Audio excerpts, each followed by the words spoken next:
বললেন দুনিয়ার ইসলাম আলা খামসিন, ইসলামের ভিত্তি স্তম্ভ হলো পাঁচটি। কয়টি ভাই? পাঁচটি।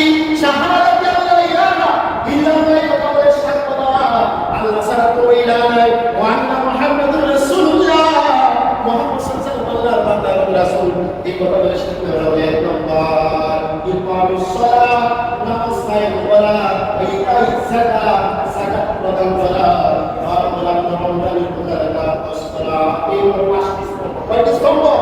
পাঁচটি স্তম্ভ। এরপরে ইবনে আব্বাস ইবনে আব্দুল মুত্তালিব রাদিয়াল্লাহু তাআলা আনহু قال قال رسول الله صلى الله عليه وسلم زكاة أعمال من رضي بالله ربا وبالإسلام دينا وبمحمد رسولا صلى الله عليه وسلم। قال البخاري مسلم عبد الله بن عباس আব্দুল মুত্তালিবের সন্তান আব্বাস মুফাসসিরিন তিনি বলতেছেন যাকাত ঈমান, ওই ব্যক্তি ইমানের স্বাদ গ্রহণ করতে পারবে ওই ব্যক্তি কেডা যে তিনটা কথা বলবে। মান রাদিয়া বিল্লাহি রাব্বা, যে ব্যক্তি বলবে আমার রব হচ্ছেন আল্লাহ, আল্লাহ হলেন আমার রব, আল্লাহ হলেন আমার পালনকর্তা, আল্লাহ হলেন আমার পালনকর্তা, আল্লাহ হলেন আমাদের নির্ধারণ পালন কর্তা, সব কিছু মালিক হচ্ছেন আল্লাহ। যে ব্যক্তি এটা স্বীকার করে নিবে এক নম্বর এটা, দুই নম্বর আমার জালামা ওয়াবিল ইসলামি দীনা, যে ব্যক্তি ইসলামকে দিন হিসাবে মেনে নিবে, ইসলামের হুকুমাত সঠিকভাবে পালন করবে, ওয়াবি মুহাম্মাদুর রাসূলুল্লাহ, মুহাম্মদ সাল্লাল্লাহু আলাইহি ওয়াসাল্লামকে নবী হিসাবে মেনে নিল, রাসূল হিসাবে মেনে নিল, ওই ব্যক্তি ঈমানের স্বাদ গ্রহণ করতে পারবে। সুবহানাল্লাহ বলেন। এরপরে আরো হাদিসে আছে আল্লাহ রাসূল বলেন عن ابي هريره رضي الله تعالى عنه قال قال رسول الله صلى الله عليه وسلم الايمان بضع وسبعون شعبه قال وقالوا لا اله الا الله واجمع ايمان قبل ان ذلك الحياء شعبه من الايمان। এই বুখারী মুসলিমের বর্ণনা, প্রখ্যাত সাহাবী আবু হুরায়রা থেকে বর্ণনা, রাসূলুল্লাহ সাল্লাল্লাহু আলাইহি ওয়াসাল্লাম বর্ণনা করলেন আল-ঈমান বিল মুসাববানা শুবাতা, ঈমানের 70টারও বেশি শাখা প্রশাখা রয়েছে। কয়টা? 70টির বেশি শাখা প্রশাখা রয়েছে। তার অন্তর্ভুক্ত সর্বোত্তম শাখা হলো লা ইলাহা ইল্লাল্লাহ, আল্লাহু লা ইলাহা ইল্লাল্লাহ, এই কথা বলে সাক্ষ্য দেওয়া আল্লাহ ছাড়া কোনো ইলাহ নেই, আল্লাহ ছাড়া কোনো মাবুদ নেই, এটা সর্বোত্তম শাখা। এরপরে আছে ঈমান হচ্ছে আল্লাহ আলিম মালিক, ঈমানের সর্বনিম্ন শাখা হলো রাস্তা থেকে পৌঁছানোর প্রস্তুত করিয়ে দেওয়া। রাস্তা ইট পাটকেল গালাতে নিস্তার করে গেছে, মানুষ চলাচল করলে কষ্ট পাবে, এই তাপটা সরিয়ে দেয়, এটা ঈমানের সর্বনিম্ন শাখা। আল হায়া শুআবুন মিনাল ঈমান, লজ্জা হলো ঈমানের এক অঙ্গ। সুবহানাল্লাহ।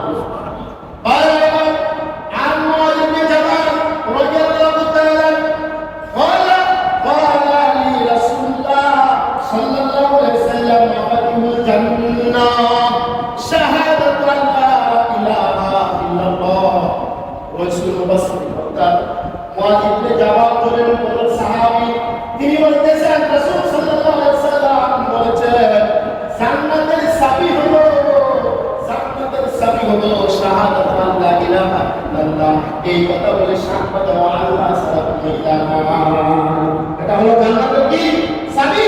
বাইরে এরপরে আল্লাহ রাসূল বললেন عن عثمان رضي الله تعالى قال قال رسول الله صلى الله عليه وسلم من مات وهو يعلم انه لا اله الا الله دخل الجنه। হযরত উসমান থেকে বর্ণনা, রাসূলুল্লাহ সাল্লাল্লাহু আলাইহি ওয়াসাল্লাম বলেছেন সেই ব্যক্তি আপনার ঈমান আনয়ন করলো, এরপর তাকওয়া মৃত্যু বরণ করলো, দাখাল জান্নাহ, সে ব্যক্তি জান্নাতে প্রবেশ করবে। সুবহানাল্লাহ। মুসলিম হাদিস, সব সেই হাদিস থেকে বলা। এরপর عن عمر رضي الله تعالى عنه قال سمعت رسول الله صلى الله عليه وسلم يقول من شهد الله اله الا الله وان محمد رسول الله حرم الله عليه النار وانما الله رسول صلى الله عليه وسلم হাদিসে বলেন, বলাইতে হাদিস থেকে বর্ণনা করেন আমি শুনতে পেয়েছি রাসূল সাল্লাল্লাহু আলাইহি ওয়াসাল্লাম বলেছেন মান শাহিদা, যে ব্যক্তি সাক্ষ্য দিবে লা ইলাহা ইল্লাল্লাহ, আল্লাহ ছাড়া কোনো ইলাহ নাই, ওয়া আন্না মুহাম্মাদুর রাসূলুল্লাহ, মুহাম্মদ সাল্লাল্লাহু আলাইহি ওয়াসাল্লাম হারামাল্লাহু আলাইহি নার, আল্লাহ তার জন্য জাহান্নামের আগুনকে হারাম করে দিয়েছেন। এসে যতগুলো হাদিস থেকে প্রত্যেকটা হাদিসে মুহাম্মদ সাল্লাল্লাহু আলাইহি ওয়াসাল্লাম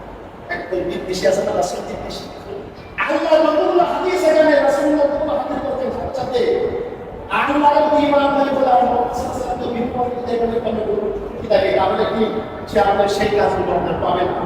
বলছেন যে আল্লাহকে কি বলবো, একটা সত্তা হিসাবে মানবো এবং আর মুহাম্মদ সাল্লাল্লাহু আলাইহি ওয়াসাল্লামকে আল্লাহ রাসূল হিসাবে মানবো।